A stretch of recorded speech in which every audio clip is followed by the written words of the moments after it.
Hey dudes, how's it going? My name is Nikjojo, and today we're going to be going over a highly requested video that I get asked every single time I upload a new Gangplank video. And this video is about what the best Gangplank runes, masteries, item builds, the information I'm about to present to you today, what I've researched through looking through the top Gangplank players from North America and Korea. We're looking at the highest win rate builds from both regions. So let's just jump right into the video. But before we begin, I want to make this point clear. A lot of the information I'll present to you today is on the basis that you'll be playing Gangplank in the top lane. While the builds today can be applied to mid lane Gangplank, I simply think that it's much better to play Gangplank in the top lane and forego playing Gangplank in the mid lane. Well, you can play Gangplank in the mid lane, but really it's just an off-roll, and Gangplank is meant for the top lane.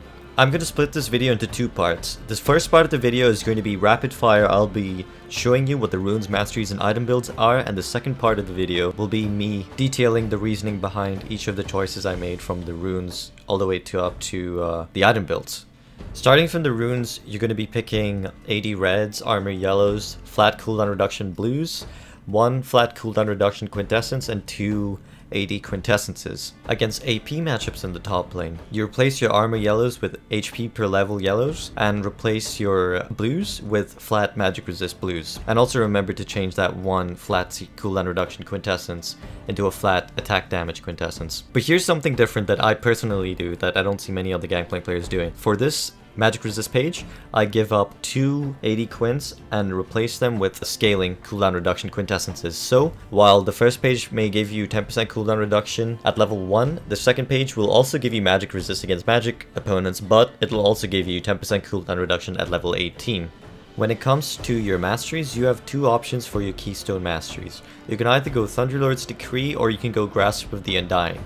If you go Thunderlord's Decree, I recommend going 12-18-0 and copying the mastery page as you see on screen. For Grasp of the Undying, you're going to copy down the mastery page you see on screen, which is 12-0-18. If you're unsure of either going Thunderlord's Decree or Grasp of the Undying, it's always better to go with Thunderlord's Decree in uncertain situations. As for the items now, this is when things get really tricky. There are 2 item paths that I recommend for newer Gangplank players. The first build path for Gangplank revolves around the idea that you're going to be dealing a lot of damage and that you won't necessarily be bursted down by the enemy LeBlanc or a top lane Riven. The first build is a crit plank Gangplank build. Essentially, all it is you rush Triforce, after that build Infinity Edge, Static Shiv, Phantom Dancer, a Last Whisperer item, and at the very late game, you can sell your boots for either an Essence Reaver or a Sterix Gauge. However, the second Gangplank build that I have for you is the tankier Gangplank build. Now this Gangplank build is for games in which you feel that you may get bursted down by the enemy or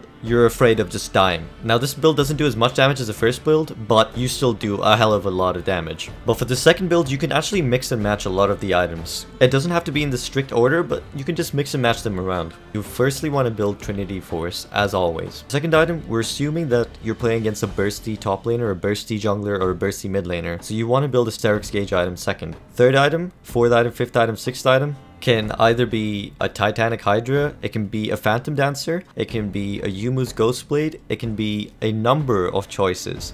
It essentially comes down to what you feel is most appropriate against the team comp that you're playing in. For example, I once built a Spirit Visage against a heavy AP comp, but as long as you build a Sterix Gauge and Trinity Force, these are core items for the Bruiser-like Gangplank build.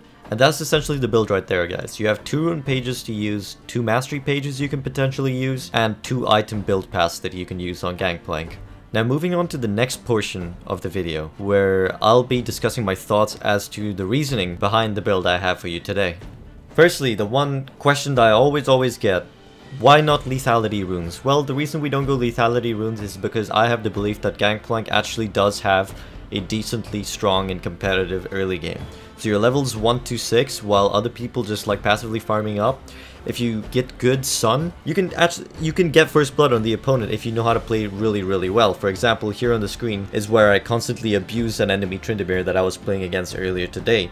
And if I was running lethality runes, I wouldn't be doing as well as I was doing. The second question I usually get: when do I go Grasp of the Undying? When do I go Thunderlord's Decree? The only time you want to be going Grasp of the Undying is when you're against a melee opponent, alright? They have to be a melee opponent, and you're against an opponent where it's a melee matchup and you know that you can go in for Qs safely without getting bursted. So for example, you will be picking Grasp of the Undying against tank matchups like Nautilus and Maokai, because these are the best matchups to pick Grasp of the Undying against. You don't really want to be picking Grasp of the Undying into matchups like Pantheon and Riven, because once you get into Q range of Riven or Pantheon, chances are they're going to be able to burst you down from the regular old combo. Another common question I get is, when do I take the Precision Mastery and when do I take the extra 5% cooldown reduction mastery? After research, I found that generally the Korean Gangplanks tend to build Precision Mastery, while the NA kids take 5% cooldown. And I think I'm going to side with the Korean Gangplanks here, because I believe that the amount of damage you get from the Precision Mastery is simply worth far more than the 5% cooldown reduction. After trying both out in an equal amount of games, I feel like you just simply have more oomph with the Precision Mastery, on top of the win rates for Gangplanks with the Precision Mastery being higher than the Gangplanks with the 5% cooldown reduction mastery. Another common question I get is, should I go for the Meditation Mastery or should I be going for the Merciless Mastery? Now here's another difference between Korean Gangplanks and NA Gangplanks.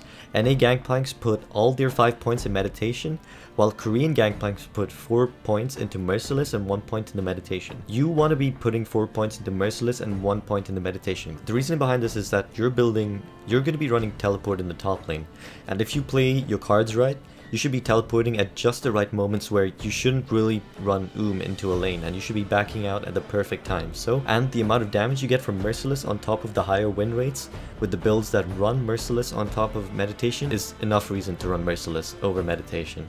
Another common question I get is, what's the best starting item to go on Gangplank? In my belief, if you can get away with running a Sapphire Crystal and a refillable potion as your beginning start and backing immediately after you have enough gold for a Sheen upgrade and a Cull, that is when you should be backing. However, if you're playing Grasp of the Undying Gangplank, you want to pick Corrupting Potion, because Corrupting Potion, the dot from the Corrupting Potion, keeps you in combat with your opponent, which allows you to get more Grasp of the Undying procs off on your opponent. So when you're running Grasp, run Corrupting Pot. Something as of recent that I've been doing is skipping Yuma's Ghostblade. Right after the lethality overbuff and subsequent nerfs of lethality, the Yuma's Ghostblade was actually nerfed. It lost about 5 lethality off of the item. So while it's been nerfed, the previous version of lethality of Yumu's, while it gave 20 lethality and was a good item, I still think Yumu's Ghostblade is a really good item, but if you're a good Gangplank player and you can farm up, you can actually completely skip out the Yuma's Ghostblade and the 10% cooldown reduction it provides and go straight into an IE static shiv, which is what the first build I recommended for Gangplank players, the Crit Blank Gangplank players build. We make up for the 10% cooldown reduction either by building a Ionian Boots of Lucidity, or we simply just sit on top of 30% cooldown reduction. In my honest opinion, playing Gangplank with 30% cooldown reduction isn't actually that bad, as long as you have good reason to build a Ninja Tabby, for example, and because the enemy team has a full AD comp. Being efficient with your few barrels is what matters the most, and having 40% cooldown reduction doesn't really matter. As long as you have 30% cooldown reduction, you should be good to go. Now, I usually have a ton of other questions that I have people asking me, and I couldn't fit all those questions into this video here today, but if you still have any questions, please feel free to comment down below asking me about certain things about Gangplank. I'll try to get back to you, but if I don't, you can always catch me on twitch.tv/Nikjojo, where I stream on my Gangplank only Smurf. Thanks for watching, and I'll see you in the next video.